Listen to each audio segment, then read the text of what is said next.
tanks talk, continuing on with heavy week. Heavy stuff. Let's talk heavy stuff. Getting a heavy tank to the mid to late game with some hit points, that gives you votes, plus your armor and the big stick, and you can be an absolute force multiplier crusher in those situations. We're going to come here, we're on whatever this is, Fisherman's Bay. Get a free shot because we're fast and the IS-7 is silly. And we'll post up right here. So fairly standard. We went to the city. That's where heavies generally go. And now we're going to play the peekaboo silly situation right here and kind of see how things shake out. I like that we have a lot of guys in the middle. I'm a little bit worried about the west flank over there. You can see that it's not looking very strong. There's only a couple TDs there. That's okay if the enemy team doesn't really figure it out and if potentially they don't push. Let's keep an eye on it and see what goes on there. But I do like that the middle is heavy, although we're starting to see the Foch be in the object fall back. And their RHM pushed up, so now they probably know. The question is, how well are they going to be able to take advantage of it? They've stacked a bunch of guys in the middle, and they have a bunch of TDs. I don't really expect the Sturb and the Grill to push much. You never know. That's just the expectation. And their Foch and their Badger, those could push. They also might be down here. I don't know where they are. I got a lucky shot on the Blisk. I'll take that. Can Opener and I are now playing side scrape games. That wood in front of me is not really protecting me, but I think heat will explode on it. I don't know. Should go through it though, I think now, with the way the mechanics are. Oh! Unlucky. But we get a little bit of 486. That wasn't my spotting. Too bad. A lot of times when you're playing heavies, this is kind of your gameplay for a while you watch. You're going to do some side scraping, you're going to do some hold down, you're going to try to manage your hit points, try to take some hit points from them, and watch the rest of the map. Because at some point you may have to change what you're doing, even in a heavy. But so far so good. Looks like we have a hit point advantage, a slight one. He's bummed because he just bounced off, I think, the turret. I'm going to take the advantage of that to maybe knock that down. Having a hard time kind of aiming low with that right there. There we go. All right, so yes, I've taken a little bit of protection for myself, whatever that thing is worth.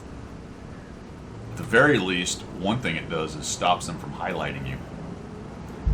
It makes it harder for them to aim. Then this dude shows up. Great, thanks IS-7. We get a bounce there, so we're doing pretty well with the armor. A little bit better than usual for this tank. The IS-7's made a bit of a stupid move. Pushed in there, tried to surprise us, didn't get any damage, loses a bunch of hit points, and the enemy team's just kind of hurt. Didn't hurt the Badger here. Now, just a crit. That really had to go into his very thin lower plate to do any damage. The enemy team looks to be getting kind of aggressive, but they're also beating us up a little bit right here. So this is a bit of a critical spot. They're making a push, but we're punishing them to do it. It doesn't look like a huge advantage has been gained. You got to love what's going on over here, though. The mediums have reacted, which is absolutely fantastic, although they have stripped the middle of a lot of the power. So all of a sudden, kind of now the middle is a bit of our Achilles heel. Is the enemy team going to be able to use that against us down here? Good news for us right now is we're holding on heavy-wise. We've got some guys that are hurt, but we've hurt them quite a bit as well. Neither team is creating a huge advantage down here yet. We just need someone to make a mistake. We need a couple of their tanks to expose themselves, get some of these big guns involved, knock a couple of them out, and then we will have an advantage down here. Let's see if that actually happens. Well, so far we're bleeding the hit points. All of a sudden we're down 1,000. I'm not liking what's going on here. Our Super Conqueror dies, and all of a sudden this has gone from neutral, maybe even a slight advantage, to a disadvantage. We're down 3, 2 of them being heavies, and our light tank. Their light tank's dead. All of a sudden the Bat Chat, I believe it is, loses his mind and zooms in amongst multiple hit points and is unable to actually end anybody. We lose a 261. Bat Chat's making a runner. At least he sort of kept them busy. And I'm hoping maybe I can get this guy's... Oh, gosh. All right, great. We'll take that. IS-7 got him. 3-4. Bat Chat made it into the backfield. I really don't think he's going to last very long. He's probably on a reload. I'd imagine the Patton is chasing him. And now I got a Badger, so I'm not loving this at all. I look at this. We have some guys in the middle. That's okay. Right there. Our TDs, 110-4 is a one-shot. Our Foch B is way back here. more or less useless. It's me and the IS-7, and look at all that purple.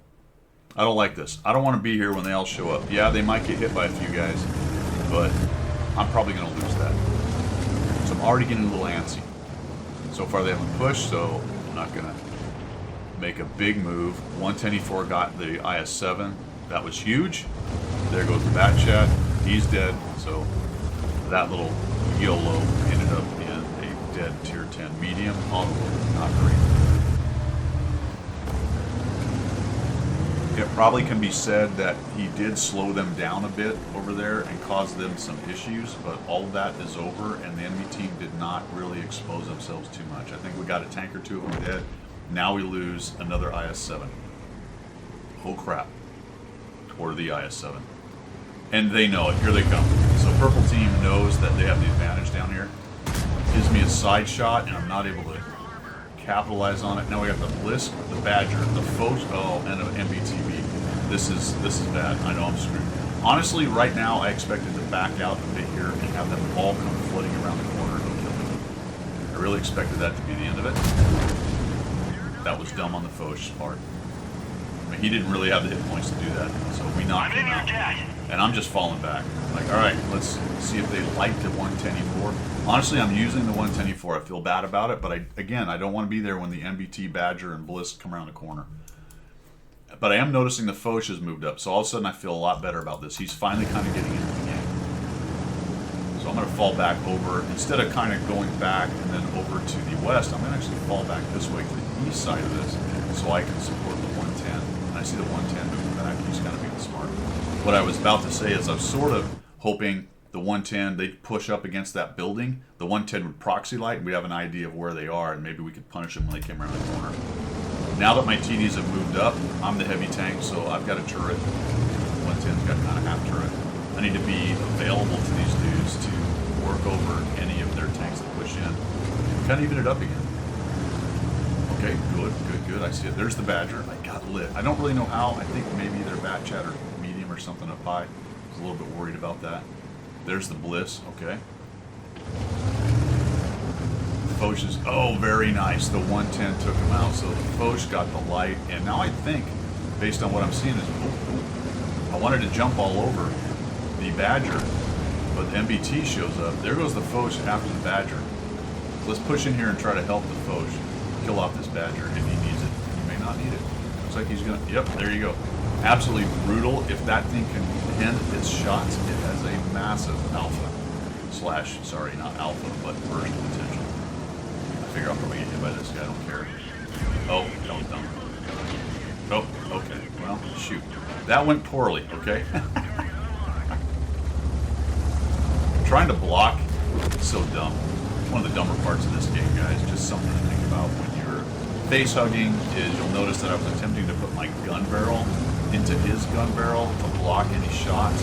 This is very effective with forward-mounted turrets or even forward-mounted casemates like this, although the lower gun on them is more difficult. If you have a turret and a forward-mounted turret, it's dumb, but you can just zoom out a little bit and put the base of the gun barrel into their gun barrel. Oftentimes you'll block their shot. It's dumb, but it's part of the game design. And now we're getting into, I have a decent amount of hit points. We have pretty good map control. We've cleaned up this side, and now we're going to start talking about doing heavy stuff. I'm going to use some armor and some bullying to start to knock out tanks. I got lit, kind of expecting to hit the side. Okay, there's that guy. Okay, the Foch B is taking him on. The Leopard shooting him. Let's get going. I feel a bit bad that I carved that far, and unfortunately he just YOLO'd into them. But I feel like we have an opportunity. If we count noses, we know that there's 2 of them over there. And there's 3 of them here. A low hit point Bat Chat, a low hit point 430, and a Grill A. That's all of them, guys, other than the Arty. We're not missing anybody. We know where they all are. So this is an advantage. Allowing the Bat Chat or the 430 or even the Grill to disengage and go dark and get somewhere else in a bush is not a great idea. So I want to get in there, and I know I've got a leopard. I'm really hoping that this leopard will follow up my push here, bring his gun into it, so we're going to use some hit points. There's the armor making it happen. Kill him. Push right into the grill. I'm going to prioritize. Nicely done by the leopard who shot the bat chat. Yep, I took a hit from him. We'll ram him, and I'm about to shoot him. I go, nope, actually I have a shot on this guy. Boom. Spin back around. I can take one more hit from him, even if he pins me. No big deal. We'll go ahead and wiggle jiggle. Check it out. Boom. Someone hit him. I bounced it. Made it hard for him. Maybe even got my turret into the guy. I know I out-reload this guy. Doesn't matter because he dies anyway. And just like that, we've absolutely cleaned these guys up. So very patient city brawl. Falling back when it looked like things were going south. Thank you to the two TDs. Finally kind of moving up. They actually did they were doing some work earlier, but a little closer might have been helpful, but at least they didn't lose too many hit points. The 110 lost quite a few, but the Foch was in good shape. Countered their push, pushed to the middle, cleaned up the middle. The guys up there in the northwest were doing a good job. I took a big 422 hit point shot from a conqueror. Check out this HE shot. I don't remember if I missed. Full bat health badger hiding in the back. All right, there we go. Let's see. Boom. No, we missed. Total miss, but we got 422 assist out of it, so crank that up to 588. 4,286 damage, 588, so close to, what, 5K-ish combined. A decent tier 10 battle, couple kills chucked into the top there, but heavy brawl is really about patience, looking for the angles, knowing when to kind of fall back, knowing when to push forward, and then mid to late game, being able to do heavy stuff. Bring that armor into the game, bring those hit points into the game. One thing to remember is you're not usually very fast. This one's decently fast, but you're not bat chat fast. So if you have an opportunity, you got guys lit, you know where they are, and you have an opportunity to get in there and start closing them out, do so. Don't let them disengage and start using their strengths. When you had all three of those guys in one place, all easily visible, then it was a time to get in there and start working those dudes over. I'm glad that the leopard jumped in and helped me with that as well, and we were able to clean the middle up while these guys cleaned the push-up over on the other side. That's all I've got for today, guys, on Heavy Week. Have a great one. See ya.